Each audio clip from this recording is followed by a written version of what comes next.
Welcome to the Badass Direct Sales Mastery Podcast with your direct sales dom, Jenny Bellinger.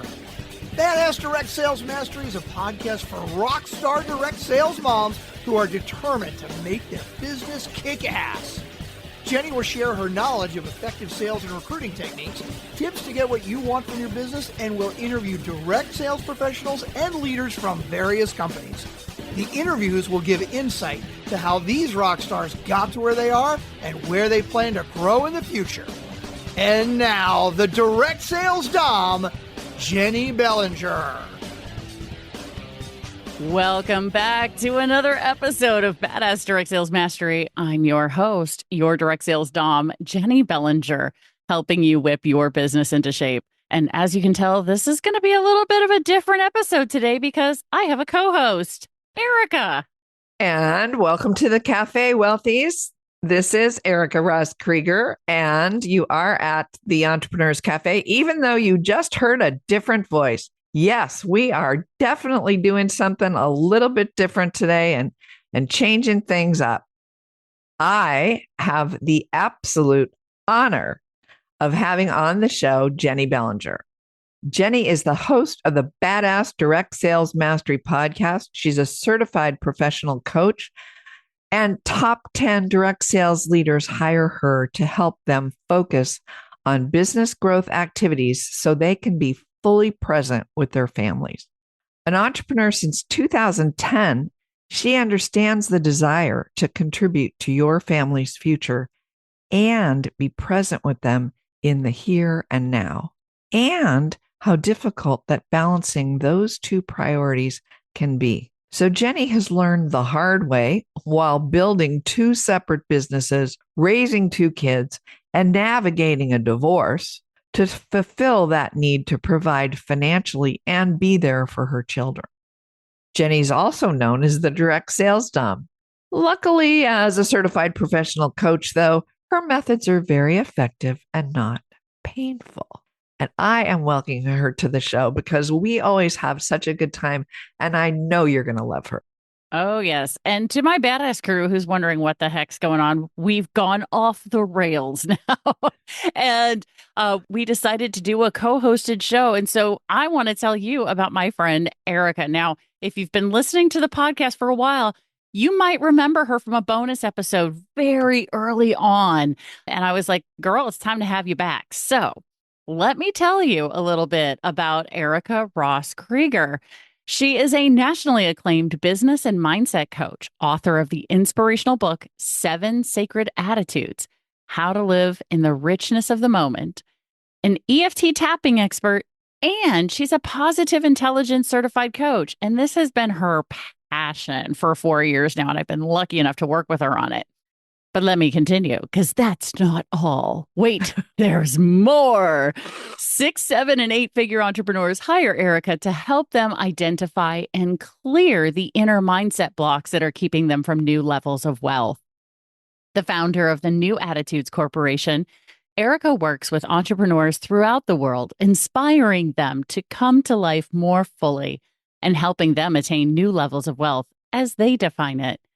Erica blends her extensive professional background with her personal life experiences to offer powerful and transformative programs, services, products, and, of course, the Entrepreneurs Cafe podcast, rich with multi-faceted wisdom. In doing so, her work fosters a sense of well-being for her clients, readers, and podcast listeners worldwide. Erica lives in Northern California with her husband, Steve, and a garden of lavender that soothes her soul. Oh, I love that so much. You'll have to come visit my garden of lavender, Jenny, since it's your color. I would love that. Oh my gosh. I've spent some time in LA and I've been in San Diego, but I haven't been to Northern California yet. So it's on my list. Oh, good. Oh good. my gosh. So last time I had you on my show, we talked about money mindset and money mindset blocks.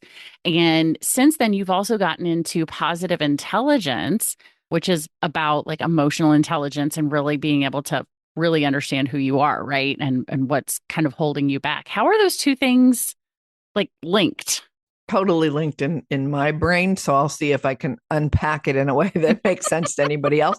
So when it comes to the positive intelligence world, we really talk about neuroscience and the brain and how it works in a lovely way by simplifying things and saying that you've got two sides of your brain. You've got, we'll call it the sage side of your brain, and then we've got the saboteur side of your brain. And at any moment in time, you are either hijacked by those inner saboteurs, and we all know damn well what those are like, or we're in the flow and we're in our more positive mindset and our more peaceful, calm, focused, clear-headed laser action. And that's we call the sage side of our brains. And when it comes to money mindset or anything our entrepreneurs are dealing with, it makes sense, right? We have much more of our creative resources available to us when we learn how to be more focused and laser focused and clear headed and stick with the sage side of our brain and notice that the other side, that the saboteur side, are really all lies, whether they're lies about your scarcity or your lack of money or whatever, or anything you're struggling with. So I don't know if that really answers it, but that's sort of the way that I tie them together. No, that makes perfect sense. And especially since there's different like types of saboteurs, right? And I know one of the things that was focused a lot on was the judge. Lots of people have the judge, and for some people their judge shows up like very loud. And one thing that I noticed about my judge as you and I were doing our work together was my judge isn't loud. My judge is very quiet and insidious. And probably sneaky. Oh, very much so. Like just sneaking those little barbs in like on the down low. So it's that little, I don't have a judge. And then every once in a while I go, oh, yep, nope, there she is.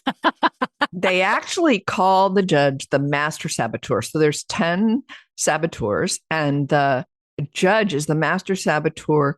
It sort of goes like this. So all the other saboteurs we call accomplice saboteurs. Mm-hmm. And they're so my listeners and yours can know some of what those are. One of them is a hyperachiever, one of them's a pleaser, one of them's hyper rational, and they are exactly what they sound like. But the way it works is the judge comes in first and makes a decision that what you're dealing with is wrong or bad, or the thing in front of you, or the person in front of you, or the situation in front of you, or the physicality, or whatever it is. First, the judge comes in and says, this is not right. And then it issues freaking party invitations to all the other saboteurs, and they come right on into the party. And then they bat you over the head with their crap, like oh, you're not good enough, or or you got to work hard before you can celebrate, that kind of crap.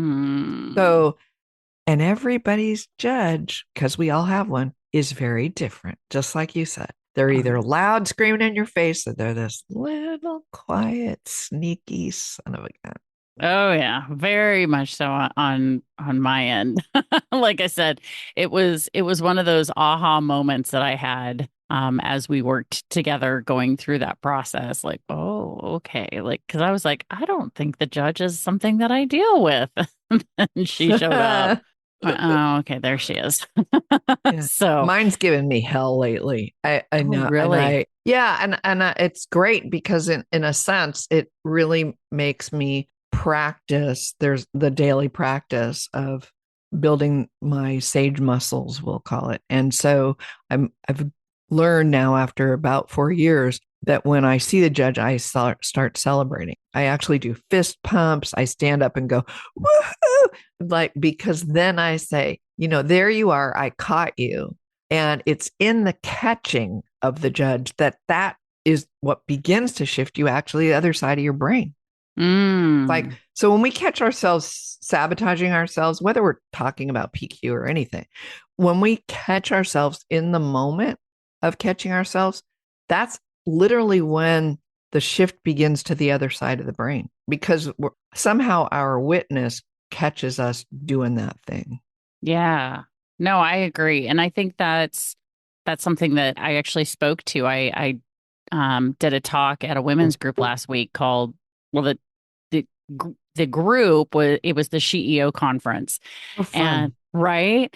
And the talk title I did was Step into Your Dom Power. And in order for someone to step into their power, they have to acknowledge where their fear came from, right? Oh, And nice. what that fear is. And they have to challenge it in order to get, because courage is not the absence of fear. It's doing the thing in spite of the fear being there, right? So I think those fit in very well because that identification of, oh, there's the fear, right?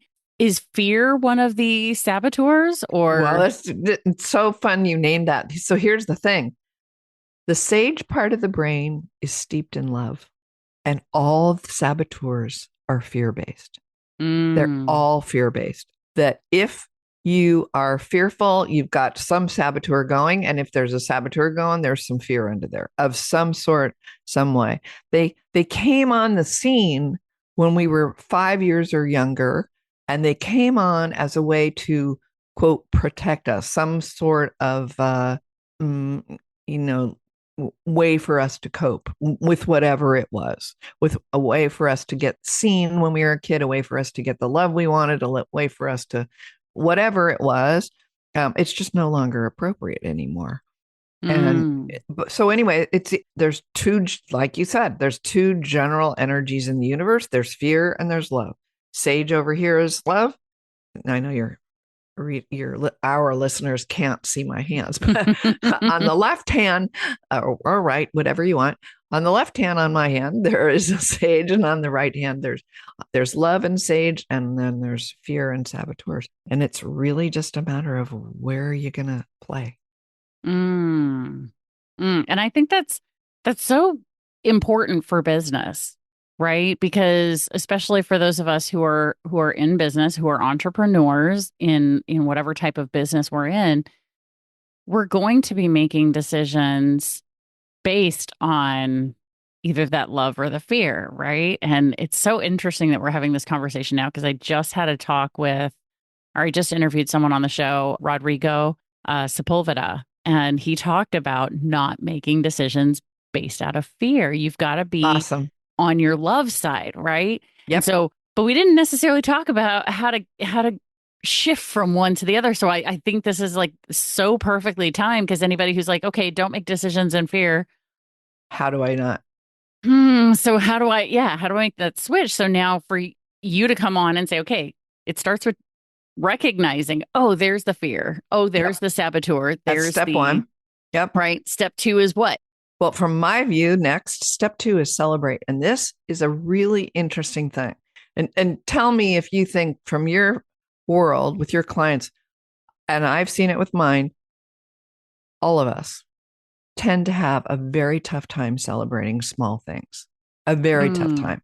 So very many of us have learned to wait until the big thing before we celebrate. And I'm going to tie it back to what you just asked me. So if I go off the rails here, just pull me back. Okay. So this is helping me talk something through because I literally am going to go talk to a group that I'm working with tonight about this same thing.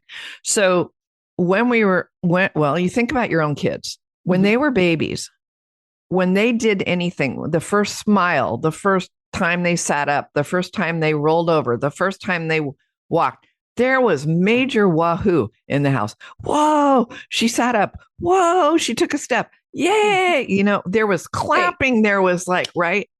What happened after about age 5? We sent them to school, even if they're homeschooled. And it got like the stakes got higher. The bar got raised. Like, okay, you have to at least bring home a B. Now you have to bring home an A. Now you have to bring home straight A's. Now you have to accomplish this before we celebrate. Same with us as coaches, same with us as entrepreneurs, is why don't we celebrate the little things? So I'll go back to this idea of what the steps are. So first I catch this judge or this negativity.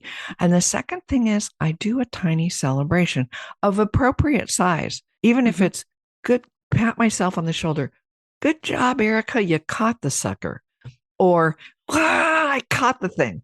And I have to tell you, the other night, I'm having an argument with my spouse. God bless his soul. We work and live out of the house 24/7. I mean, so we're together all the time. So, Right. it's guaranteed that there'll be a little People are involved. There's people going to are be involved. disagreements. That's right. So we're having a little bit of an argument, and right in the middle of it, I stopped and Steve's standing there watching me, and he does this positive intelligence work too, so he knew what I was doing. But nonetheless, I think his mouth sort of dropped open, and I stopped and I just went, yeah, fist pump, yay! I caught myself. He said, "What are you doing?" I said, "I'm celebrating because I caught myself, and I was just about to bring out my judge and bite your head off." And I didn't. And now that small celebration for me, I now have a way to add it into my app and give myself points for it. I love points. But so step one, I catch it. Step two, I a teeny tiny celebration of some sort. But the step three is I got to bring myself back to the present moment. So I'm thinking fear does not live in the present moment. Only love does. Right. Think about that, right? So fear only lives if I'm worried about something that's going to happen in the future or not. Yeah. Or possibly if I'm, thinking that something from the past is going to come forward. But in this present moment, it really doesn't. I mean, you can even take this to the dentist office. So let's say I love to get my teeth cleaned. So I'm not a good example of this, but we have you and I have a mutual friend who hates the dentist. Okay. I won't say the person's name, but we do. Okay. And this person hates even having his teeth cleaned, let alone drilled. So this person is sweating for 2 days beforehand. Oh my God, I'm going to have to go to the dentist. Oh my God. Right. So we're in fear. The truth of the matter is if we stayed present the whole time, even up until the second I'm in the chair, I could put my attention on the feeling of the polisher against my tooth. I'm staying in the present moment. There's really nothing to fear. Yeah, exactly. I mean, I'm with you, Erica. I do not have a fear of the dentist. I don't. I get more nervous. Where would you say for you? Where are your clients most fearful? Like, what would you say? Oh, good question. I think their fear comes around not being successful. Their fear comes around not being enough. And so they either have this perfectionism tendency or hyperachiever tendency. So they're doing all the things.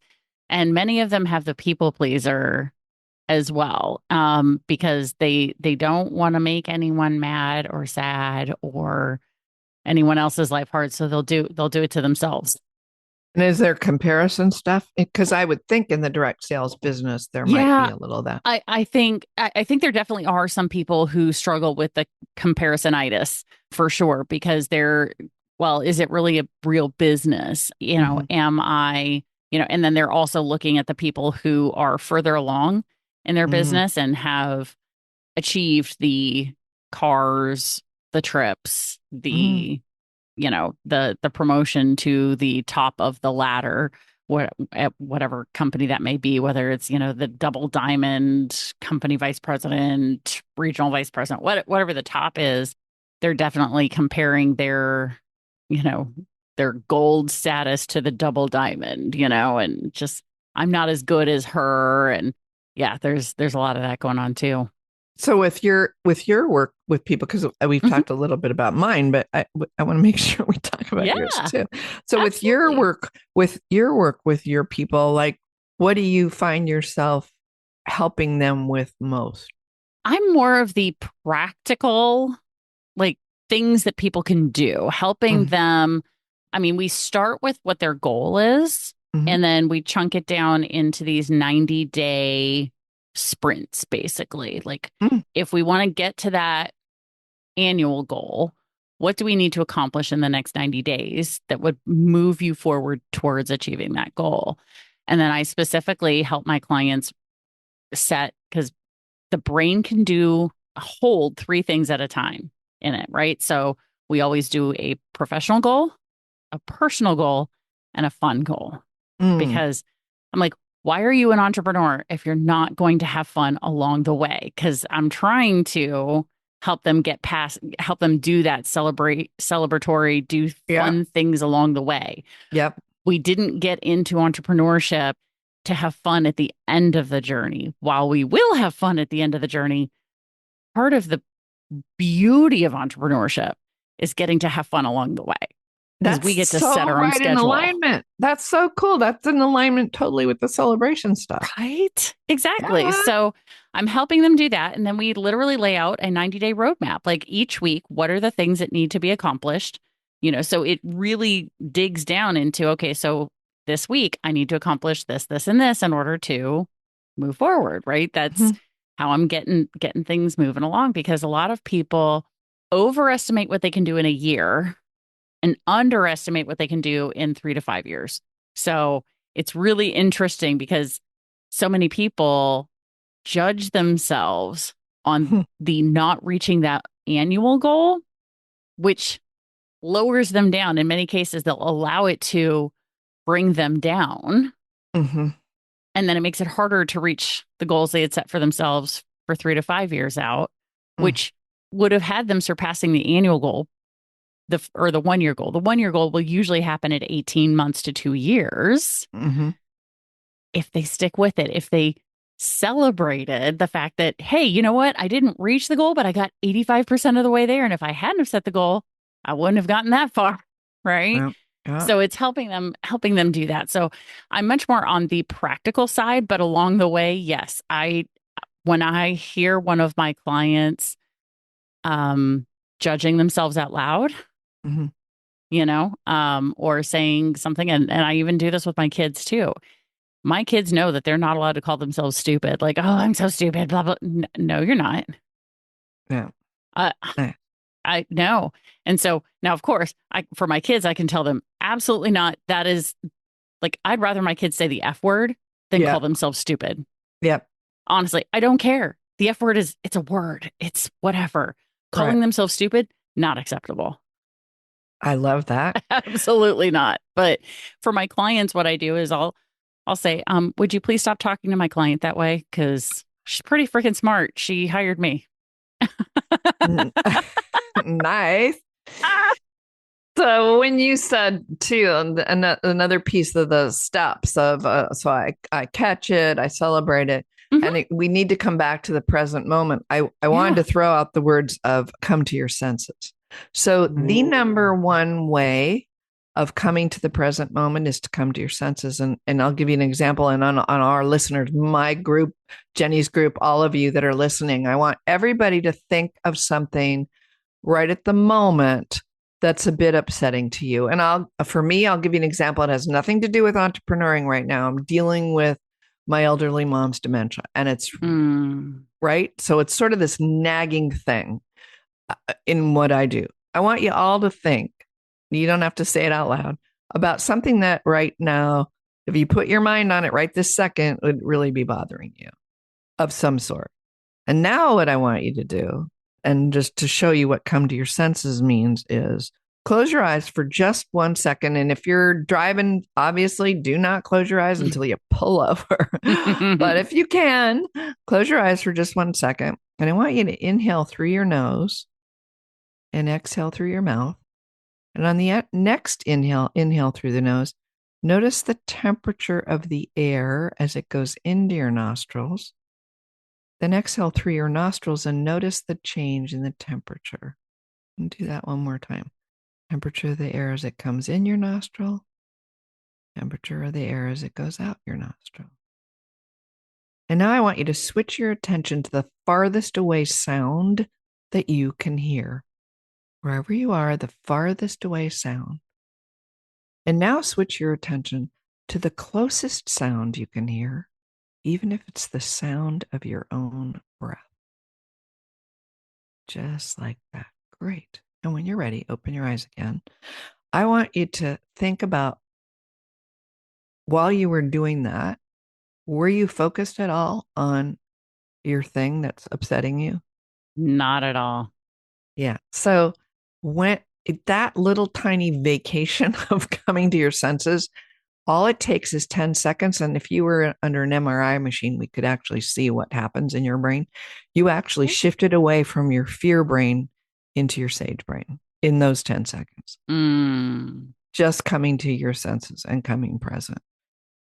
Well, I think that's incredibly powerful because one of the things that I talk about fairly often-ish on my show is ADHD because it's something I've lived with my entire life. And one of the benefits, so one of the superpowers of my version, my flavor of ADHD, because everybody's is different, but my flavor of ADHD is I don't hang on to anxiety for very long because my brain just gets diverted very quickly and easily. So whenever I am anxious about something, I'm only anxious about it for a few minutes. And if I don't like that feeling, I don't have to worry about it because pretty soon my brain is going to get distracted or I'll end up distracting myself. Because really, when it comes down to it, whatever I am anxious about or feeling fearful about, the way I get over it is I go do something about it. So Yep. the way I distract myself is okay, if I don't like how this is feeling, what am I going to do about it? Because it's just, I'm not somebody who can sit and stew in the crock pot of my own Ew. emotional shit. Love that. I can't do it and I won't do it. And I even did an episode on my show called Are You a Masochist? Where I talked about the connection between masochism and people who are highly anxious and choosing to Yeah. sit in that and not do anything with it, which is fine. No judgment from me. You go ahead and do that. But here's my rule. I don't want to hear you freaking complain about it because you like it. You chose it. You're doing it to Well, yourself. it's funny. There's two incredible mentors of mine in two different arenas. Rick Carson, the psychologist in Texas who wrote the book Taming Your Gremlin, he talks about it as if you're actually taking your thumb and poking yourself in the eye and you're griping and bitching about how you've got this pain in your eye. And it's like, you're the one doing it. So stop.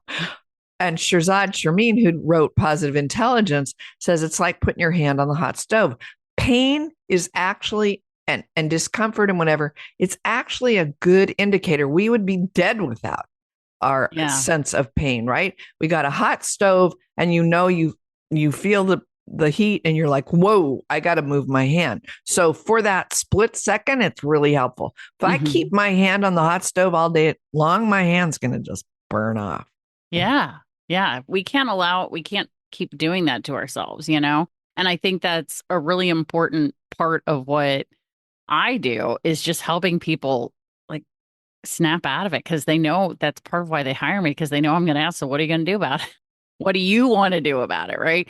Because as a coach, it's not my job to tell people what to do. I can help them brainstorm and come up with options, but ultimately they make their own decisions. Yep. And I'm just going to hold them to the decision that they share with me about the action steps they're going to take. But it's really on me to also serve as the person who is seeing from the outside in, going, hey, I can read the label on the jar here. You can't see it because you're in it, right? Oh, I love that. Oh, that's so great. I can read the label. Oh, I love that. Yeah, I wish I could claim that analogy. I don't remember where I heard it, but I heard it one time and I went, oh, that is so perfect to explain to other people what I do as a coach is I'm able to look, from the outside in and go, well, here's some things that I can see that you can't. Yeah. Right. Because it's written on this side of the label. But keep in mind, there's also other things that my client can see that I can't. So that's where it's really important for us as coaches to be able to effectively communicate, saying, being able to say, hey, here's what I see. What do you see of the situation so that we can come up with together the best course of action based on all of the information now. Yeah. So that I think is a really important and hidden element, hidden benefit of what I think you and I both do is we're able to do that because I know when I worked with you, it was I would say something, you go, oh, hey, No, that's that saboteur that just popped out of your mouth. Oh, I hadn't considered that.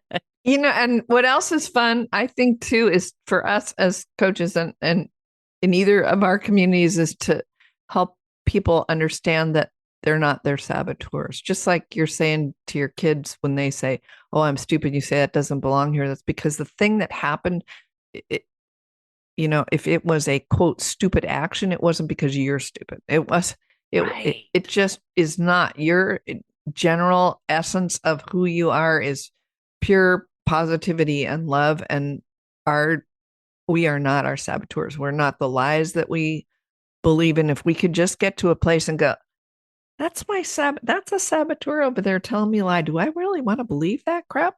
Like, no. See, and I think that's so important to bring that up and identify that, right? Is the we are not our saboteurs, because we, in the world of business and entrepreneurship, and especially I think for women, because I don't know about you, but I work with a lot of women. Yep. Self-sabotage is something we hear a lot about, and certainly um in the world of entrepreneurship, and especially for people with ADHD, like we feel like we self-sabotage maybe inadvertently Mm-hmm. through the ADHD things that pop up, Mm-hmm. right? That feels like it's one of our kryptonites, is that, well, I forget, or, oh, I didn't, this one is a big one for ADHD people, okay? Okay. Is the beating ourselves up, because what I just learned, and I think I learned it through either a Facebook reel or a TikTok, through an ADHD educator. People with ADHD receive 20% more criticism as children than neurotypical. Oh, that totally fits. That totally makes sense. Right. And so then once we hit adulthood, we're so used to it that we do it to ourselves. So that habitual thing, that's the main thing that needs to be broken. Yeah. That how do I shift that habit? And the only way I shift that habit is not to judge myself for the habit. Right. Number one. Oh, there it is again, is not, God damn it, there I go again. No, it's, right. Oh, there it is, the tendency again. There's that part of the brain. There's the saboteur. Let's call it that. And amen, I just caught myself. First step. Rick Carson, my favorite quote. I'll see if I can say it. He calls it the Zen theory of change. I free myself not by trying to free myself. I free myself by simply noticing how I imprison myself the second I'm imprisoning myself. Do you want me to say it? Want me to say it again? Do it again. Okay. Zen theory of change. I free myself not by trying to free myself, but by simply noticing how I imprison myself the second I'm imprisoning myself. Mm-hmm. And that's it. If I just can catch myself in the moment right there, I'm 9,000 times better than if I hadn't caught it. Yeah. No, that's so good, because and let me tell you, the first time you said it, I had a physical reaction to that quote. And part of it was me, but part of it was the people listening who had their own reaction to it, even though we're not doing this live with anybody else around. It's just you and me. But energy does not know time or space. Right. What I've learned and have been accidentally trained through my friend Shiraz Babu is how to feel. Like, so before I get on and do an interview with my audience, or do an interview for the podcast, I take a moment to connect with my audience and open myself up, so that way I know when there's something that was important for them. And that right there, that imprisoning ourselves and noticing when we're doing it to ourselves, that hit a loud gong. giant one for some people. They definitely felt that that was an important piece for them. So, well, I know you and I could continue We talking could talk forever. My You know, gosh. I want to say one thing Yeah. too, Jenny, just why we're recording this, because maybe we'll hold ourselves to it. Maybe we won't. Who knows? I really think we should offer something together at some point. I don't know what it would be, Ooh, like a 6-week course or a something. I I think think that'd be really good. Some of my audience just went, their ears perked. I felt it. Oh, that could yeah, be interesting, right? Getting the yeah, emotional intelligence plus I mean, y'all practice. imagine you'd be unstoppable because Yeah, the positive intelligence plus here's what my roadmap is and here's how I'm going to move forward. And right. Wow. I woo, just got that could be goosebumps. All right. So, huge. audience of my group or Jenny's or anybody Hmm. in between, you hold us accountable, right? Send us emails and say, when is that going to happen? Yeah, exactly. So my audience, Jenny at badassdirectsalesmastery.com, JENNIE. And mine at tapwitherica@gmail.com. Oh, that is so I love that. Tap with Erica. Woo, love it. Yeah. Yeah. Oh my Well, gosh. listen, we could like chit chat all day long. Now think about if you wanted anybody over in Entrepreneurs Cafe to Mhm. pop on over and visit your site or see anything you got going on. Like, where do you want my people to go visit you? Oh, good question. So that would be my website, badassdirectsalesmastery.com. Because that's where my podcast lives. So one thing I know about podcast listeners is podcasts are like potato chips. They can't have just one. They like listening to a bunch of them. Cool. So please feel free to go listen and then go explore on my site. It's literally in the process of getting redesigned and rebuilt right now. So would love feedback on anything that we've missed that didn't make the shift over. So open to that as well. Let's put How it in the show notes. Oh, yeah, definitely will. We'll have the link Okay. there. And Erica, how would you like the Badass crew to reach out to you if they want to know more about getting either tapping training or this positive intelligence support? Probably the best thing they could do would be to go to ericarosscoach.com/toolkit. And Ooh. that'll download a freebie mini course on tapping into wealth, introduce them to tapping, and as well, it'll put them on my biweekly newsletter list and they can poke around from there. And so we'll put that in the show notes. So it's ericarosscoach.com/toolkit. All right. I just typed that into my notes, so it'll be in your show notes for sure as well. So I think that is brilliant. Love it.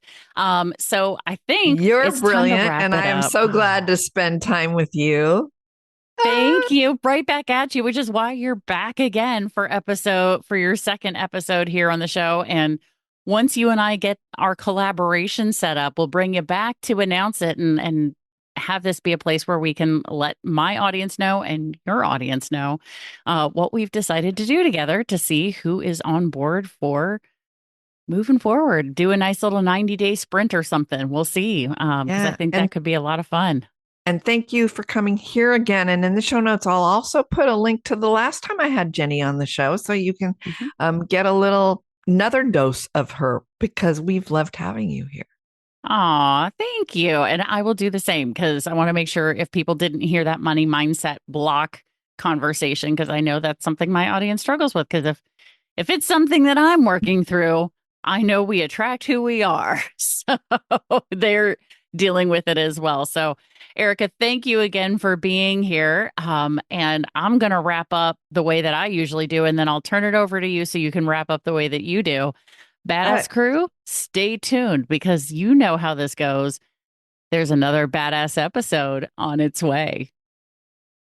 and for my crew, I'll say always remember that success is in your nature and true wealth starts from the inside out.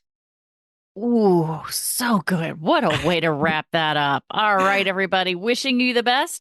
And yes, success happens from the inside out. Bye, guys. Thanks for listening to the Badass Direct Sales Mastery Podcast with your direct sales dom, Jenny Bellinger. Why are you waiting to go to badassdirectsalesmastery.com? Don't make the dom get her whip. If you enjoyed this episode, make sure to share it with another rock star that you know in direct sales after you subscribe to the podcast so you won't miss any future episodes. You can also check out the show notes for links and any contact information mentioned in today's episode. We'll see you next time.